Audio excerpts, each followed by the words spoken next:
Assalamualaikum. Materi yang pertama yaitu pengertian dan pentingnya kajian pustaka. Pengertian kajian pustaka. Kajian pustaka juga disebut dengan kajian literatur, yang mana adalah bagian yang penting dalam sebuah penelitian yang akan dilakukan. Sebuah kajian pustaka merupakan sebuah uraian atau deskripsi tentang literatur yang relevan dengan bidang atau topik tertentu. Ia memberikan tinjauan mengenai apa saja yang akan dibahas atau yang telah dibicarakan oleh peneliti atau penulis, teori atau hipotesis yang mendukung. Dan selanjutnya, pada kajian literatur ini merupakan suatu analisis atau sistematis informasi yang memuatkan perhatian pada temuan-temuan, bukan kutipan bibliografi yang sederhana, meringkas substansi literatur dan mengambil kesimpulan dari suatu isi literatur tersebut.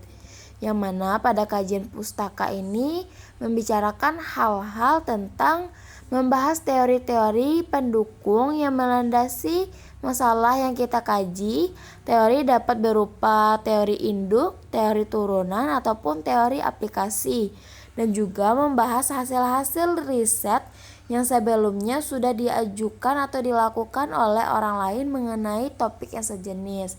Selanjutnya, adapun penting dari kajian pustaka ini adalah dengan melakukan perubahan atau modifikasi suatu kajian pustaka itu akan pada penulisan kajian pustaka itu dalam suatu esai atau penulisan pada penelitian itu sebagai berikut: memberikan kepada para pembaca kemudahan memperoleh suatu topik tertentu yang terkait dengan penelitian, memberikan awalan yang sangat bagus bagi peneliti untuk mengawali penelitian dalam satu bidang tertentu dengan cara menuntut peneliti untuk merangkum, menilai, membandingkan penelitian dalam bidang tertentu.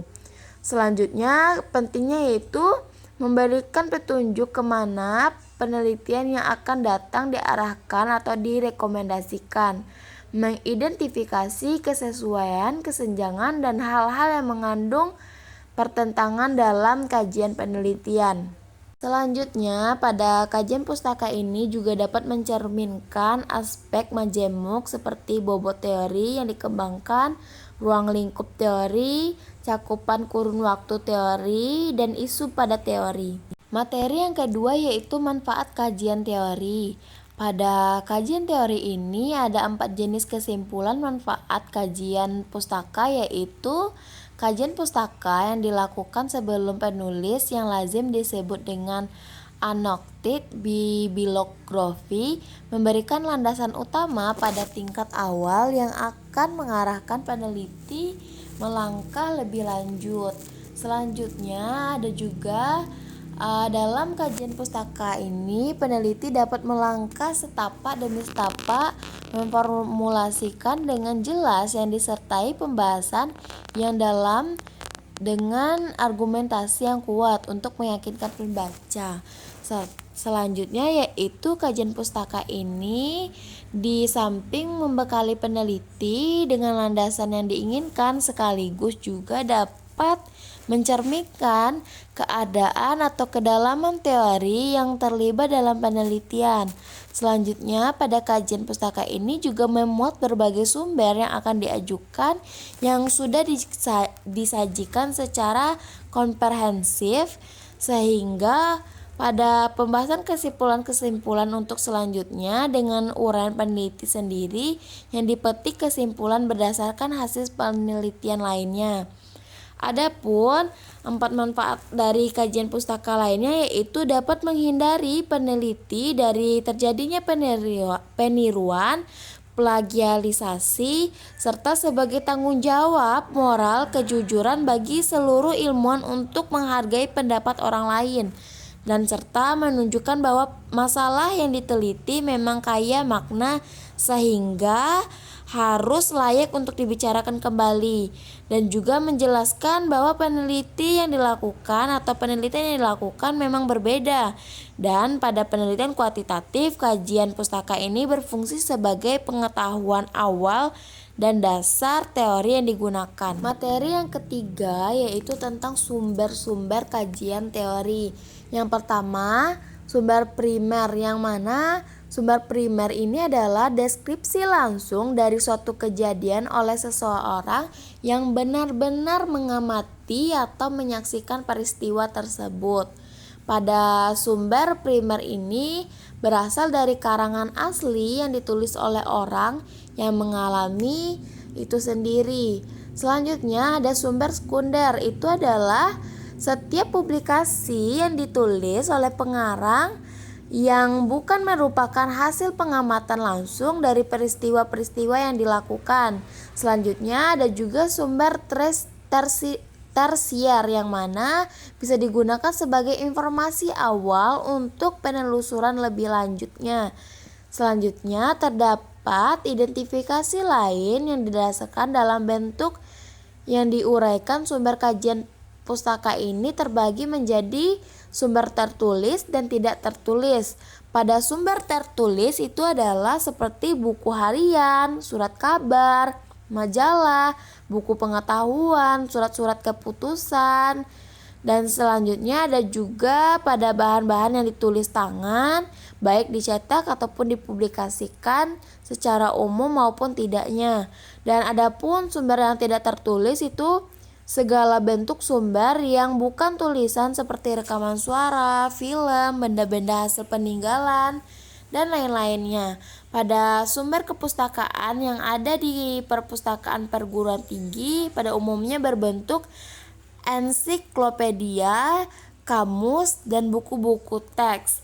Dan adapun gambaran utama kepustakaan yang menyimpan basis data dapat diperoleh dari sumber seperti abstrak, indeks, review atau kajian, dan jurnal, dan adapun sumber-sumber di internet lainnya. Menurut Lucido itu mengatakan sumber pustaka itu ada beberapa seperti artikel dalam jurnal profesional, laporan resmi pemerintahan, dan lain-lainnya. Materi yang keempat yaitu tentang bagian penelitian yang membutuhkan kajian pustaka. Pada kajian pustaka itu adalah seluruh bahan bacaan yang memungkinkan pernah dibaca dan dianalisis, baik yang sudah dipublikasikan ataupun tidak. Pada kajian teori merupakan salah satu tahap dalam proses penelitian yang harus dilakukan. Pada penyusunan kajian teori menjadikan dasar pertimbangan dalam menentukan langkah-langkah penelitian. Seorang peneliti harus memiliki kesadaran yang tingkat tinggi perihal penyusunan kajian teori yang baik dan benar. Tidak sedikit dari penelitian mulanya khususnya mahasiswa tingkat akhir yang terhenti proses penelitiannya karena tidak mendapatkan teori yang mendukung dari topik penelitiannya. Adapun pada proses penentuan teori yang sesuai dengan topik penelitian membutuhkan kecakapan khusus dari penelitian. Adapun dalam penelitian biasanya kajian pustaka atau teori ini terdapat pada bab 2, yang mana pada penelitian kepustakaan tentu saja sangat dibutuhkan kajian pustaka ini. Secara umumnya hasil kajian literatur yang lengkap akan membantu peneliti dalam banyak hal, yang mana misalnya hasil kajian literatur membantu dalam persiapan butir-butir angket untuk review, dan dalam penelitian etnografis yang mana hasil kajian literatur dapat memberikan wawasan tentang masyarakat dan latar belakang penelitian hingga pada analisis data. Untuk itu dibutuhkan waktu yang cukup untuk memudahkan pekerjaan. Siapkan catatan dan tulisan kutipan berikut dan identifikasi sumbernya. Serta pada sumber literatur utamanya bisa berupa buku dan referensi dari jurnal-jurnal yang hasil penelitiannya sebisa mungkin terbit kurang dari 10 tahun ke belakang. Materi yang kelima yaitu cara-cara mengkaji bahan pustaka. yang mana ada teknik penelusuran pustaka. Pertama, cara manual, mengunjungi kepustakaan dan mengunjungi tempat-tempat sumber informasi. Selanjutnya, pada pencarian pustaka secara elektronik atau online, itu banyak informasi ilmiah yang tersedia yang diakses pada online itu melalui HP, di internet, pada Google, dan juga bisa beberapa keuntungan mencari informasi ilmiah secara online, yaitu tersedianya jutaan informasi dalam bentuk elektronik yang dipasarkan mendunia publikasi elektronik yang biasanya lebih baru.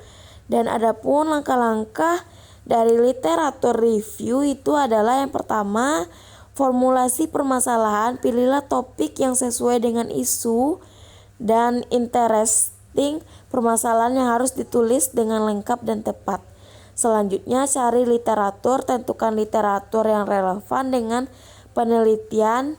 Titik langkah ini membantu kita untuk mendapatkan gambaran overview dari suatu topik penelitian, kritik sumber-sumber penelitian tersebut.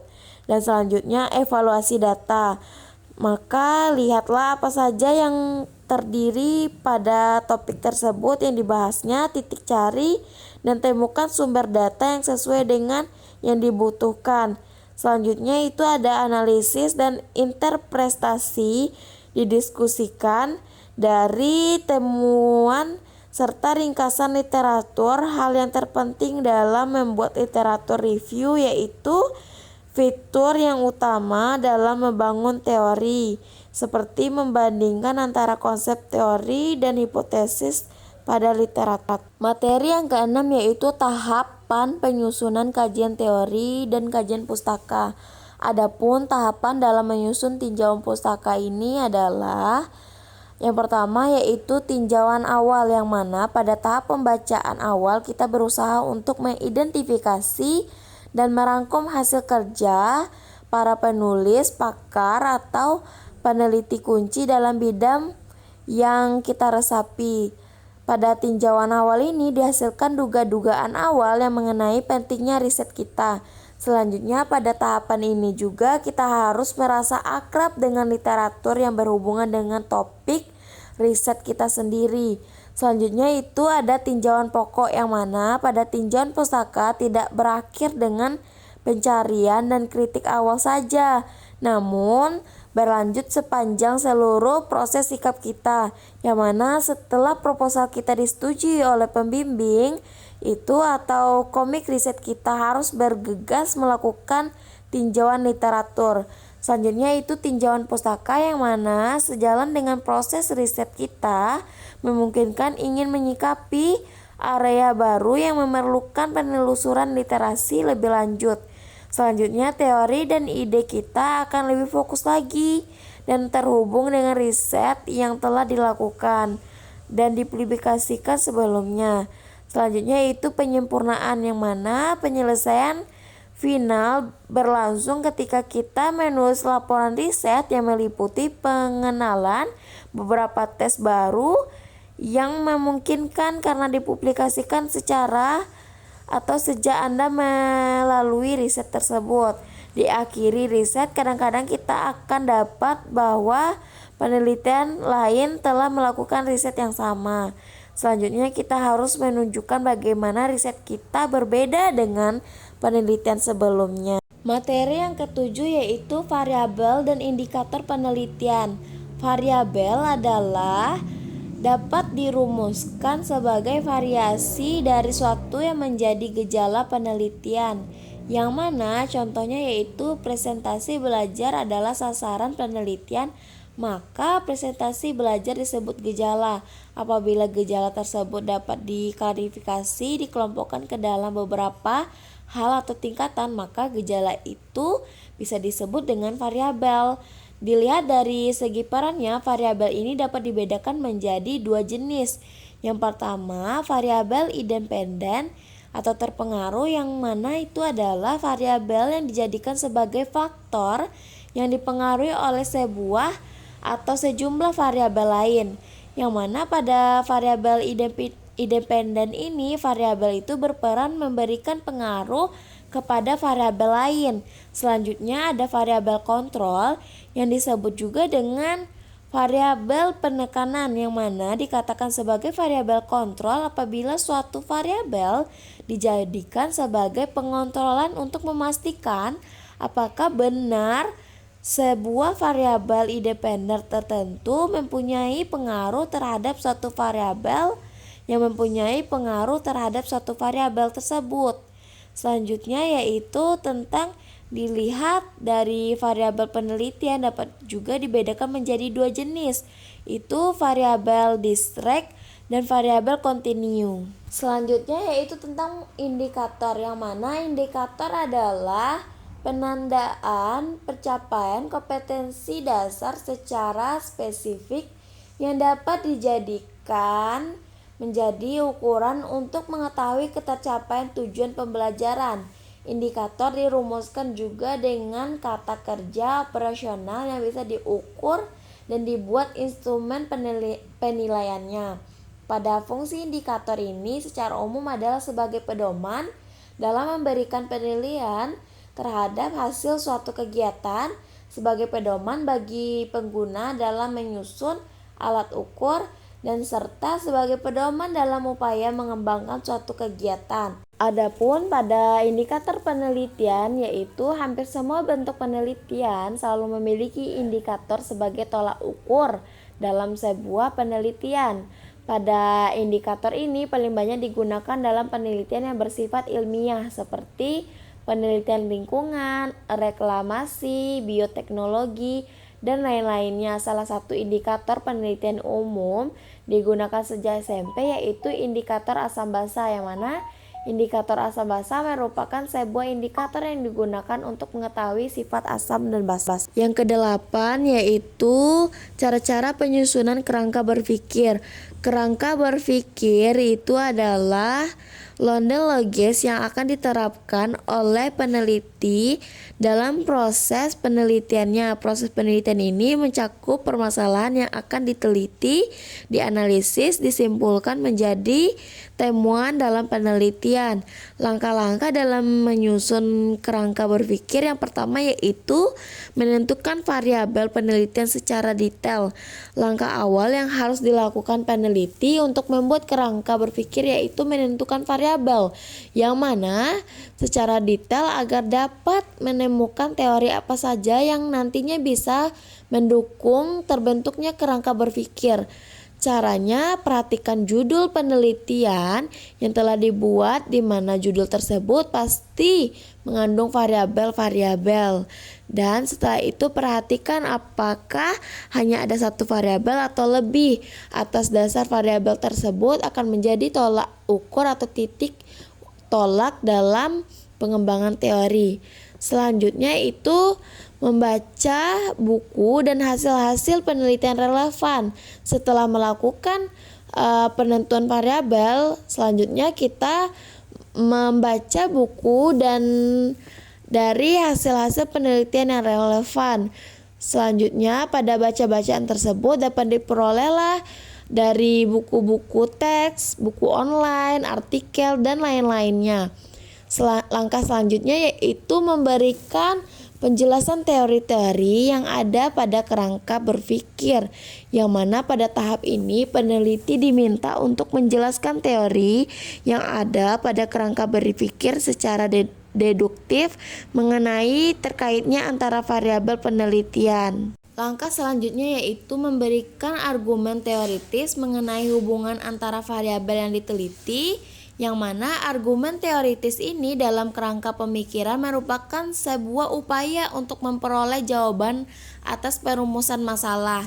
Yang terakhir yaitu tentang merumuskan, langkah selanjutnya yaitu yang terakhir merumuskan model penelitian, yang mana model adalah konstruksi kerangka berpikir atau konstruksi kerangka teoritis yang akan dibentuk berdasarkan diagram dan atau persamaan-persamaan matematika tertentu yang mana hakikatnya menyatakan suatu hipotesis penelitian. Materi yang kesembilan yaitu penelitian relevan dan cara penulisannya. Penelitian relevan ini adalah pendekatan penelitian berkaitan dengan tujuan utama penelitian. Apakah penelitian bermaksud untuk menjelaskan hasil pengukuran suatu variabel apa adanya atau membandingkan antara aspek yang diteliti ataupun yang menghubungkan antara variabel.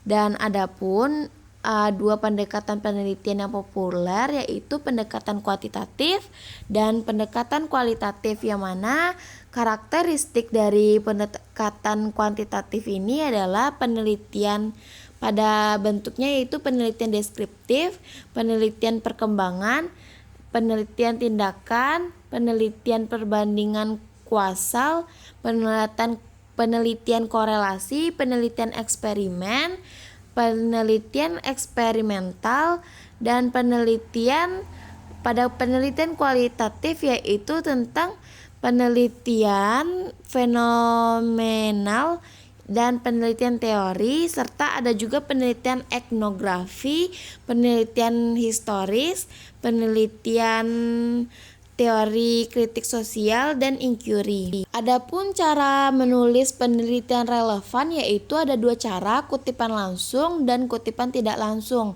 Pada kutipan langsung ini, kutipan langsung yang terdiri atas tidak lebih dari 3 baris atau tidak lebih dari 40 kata yang mana ditempatkan di dalam paragraf sebagaimana barisan yang lainnya, tetapi diapit oleh tanda kutip 2 yang dimulai atau ditutup dengan identitas rujukan. Cara lainnya yaitu contohnya kutip 2, metode CBSA dalam pengajaran bahasa berdasarkan pendekatan komunikatif seharusnya berbeda dengan model atau metode CBSA dalam bidang studi lainnya, dalam kurung itu tolak koma tahunnya 1996 titik 289 itu halamannya. Pada kutipan tidak langsung itu adalah umumnya tampilan bervariasi bergantung kepada gaya bahasa penulis. Setiap penulis juga mempunyai cara sendiri dalam mengumumkakan kembali ide-ide atau konsep orang lain di dalam tulisannya, yang mana kutipan tidak langsung perlu disertai dengan halaman buku sumber, cukup dengan mencantumkan nama penulis yang diikuti dengan tahun terbit buku tersebut. Misalnya menurut Tola 1996 mengumumkakan bahwa metode CBSA bla bla bla. Dan cara lainnya juga bisa dengan penerapan metode CBSA dalam pengajaran bahasa harus dibedakan dengan penerapannya dalam bidang studi yang lainnya dengan alasan bahwa karakteristik pengajaran bahasa adalah menggunakan bahasa secara dinamis dan kreatif, yang mana dalam kurung setelah kalimat tersebut itu ada nama penulis dan tahunnya. Materi yang ke-10 yaitu tentang hipotesis dan contoh-contohnya pada berbagai jenis penelitian. Hipotesis adalah suatu asumsi atau anggapan atau dugaan teoritis yang dapat ditolak atau tidak ditolaknya secara empiris, yang mana pada hipotesis ini adalah sudut pandang penelitian adalah jawaban sementara yang digunakan peneliti yang tingkat kebenarannya perlu diuji terlebih dahulu. Adapun contoh-contoh hipotesis pada berbagai penelitian, yang pertama yaitu hipotesis penelitian mix sekuensial, yang mana pada penelitian ini dia menjabarkan penelitian dengan menggabungkan dua penelitian yang telah ada sebelumnya atau penelitian kuantitatif dan kualitatif, yang mana pada penelitian ini itu menjabarkan metode penelitian. Selanjutnya yaitu hipotesis penelitian mix konskuren, yang mana penelitian adalah menggunakan tes diagnostik multiple choice Duthier. Dan pada penelitian ini, Henda juga membahas tentang konsep mendasar dalam dinamika, yaitu tentang hukum Newton, tentang gerak serta lainnya. Selanjutnya yaitu hipotesis penelitian kepustakaan, yang mana pada jenis penelitian ini diperoleh kondisi dan keadaan yang dialami saat ini, di mana COVID-19 mengakibatkan kurangnya kemungkinan untuk melakukan penelitian secara langsung. Selanjutnya yaitu pada penelitian hipotesis penelitian eksperimen, itu menjabarkan bahwa dari hasil penelitian yang menunjukkan bahwa bantuan alat ukur fisika berbentuk komputer, yaitu sensorik gerakan motion, dan media rekaman video dapat digunakan untuk membuktikan hukum Les. Selanjutnya pada contoh hipotesis penelitian R&D, itu pada permasalahan dibatasi pada pengembangan, kelayakan, kepraktisan, serta keefektifan media. Selanjutnya itu ada contoh pada hipotesis penelitian korelasi, itu mengemukakan bahwa penelitian ini diharapkan mampu memberikan kontribusi secara teoritis sebagai bahan pengetahuan untuk peneliti selanjutnya.